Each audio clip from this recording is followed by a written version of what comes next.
ایک شخص نے اپنی نوجوان اور خوبصورت بیوی کے کہنے پر اپنی ماں کو گھر سے نکال کر گدھا گیری پر مجبور کر دیا۔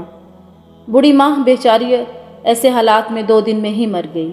وقت کے بادشاہ نے خواب دیکھا اور خواب میں ایک بزرگ نے بادشاہ سے اسی آدمی کی طرف اشارہ کرتے ہوئے کہا، اس بستی میں ایک شخص کو اپنے پاس بلاؤ اور اسے 100 اونٹ سونے کے اشرفیوں سے لاد کر دو۔ بادشاہ غور کرنے والوں میں سے تھا۔ اسے پتہ چل گیا تھا کہ اس کا خواب عام خواب نہیں ہے اور کسی بات کی طرف اشارہ ہے۔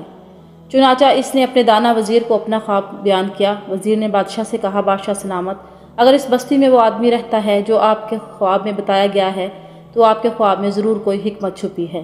بادشاہ نے وزیر کی بات سن کر اپنے ساتھ سپاہیوں کا دستہ لیا اور بزرگ کی بتائی ہوئی بستی میں خود جان پہنچا اور بستی کے باہر درخت کے نیچے بیٹھے ایک بوڑھے سے اس شخص کے بارے میں دریافت کیا۔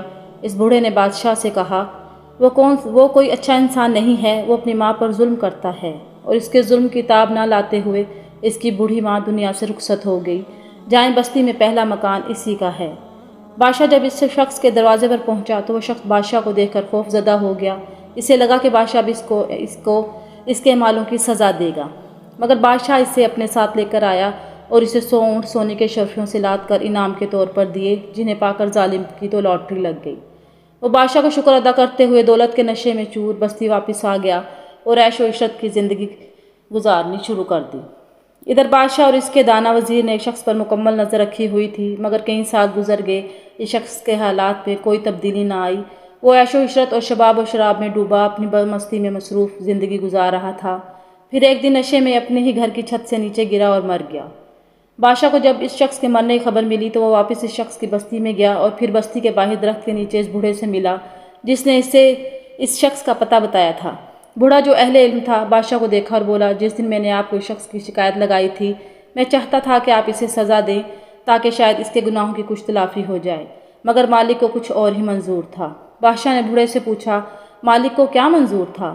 بوڑھا بولا، اس دن آپ نے اسے سونے سے لدے ہوئے اونٹ عنایت کیے تو مجھے پتہ چل گیا کہ رب کائنات اسے ڈھیل دے رہا ہے، اس کی رسی کو دراز کر رہا ہے اور اللہ نہیں چاہتا کہ یہ شخص توبہ کے قریب بھی جائے۔ اور پھر ایسا ہی ہوا، دولت کے نشے میں چور ہو کر وہ ہر چیز بھول گیا۔ عشائشوں نے اسے اس کے خالق کو یاد کرنے نہ دیا اور نہ ہی کبھی اسے اپنے کیے ہوئے کاموں پر ندامت ہوئی۔ اسی عیش و عشرت میں اس نے کبھی توبہ نہیں کی اور ہلاک ہو گیا۔ یہ واقعہ نصیحت ہے کہ اپنے والدین کی خوب خدمت کریں اور اللہ سے توبہ کرتے رہیں۔ کہیں ہم اللہ تعالیٰ کی دی ہوئی ڈھیل سے ناجائز فائدہ تو نہیں اٹھا رہے؟ اگر ایسا ہے تو فوراً توبہ کر لیجئے، کہیں ایسا نہ ہو کہ وقت ہمیں توبہ کی مہلت ہی نہ دے۔ شکریہ۔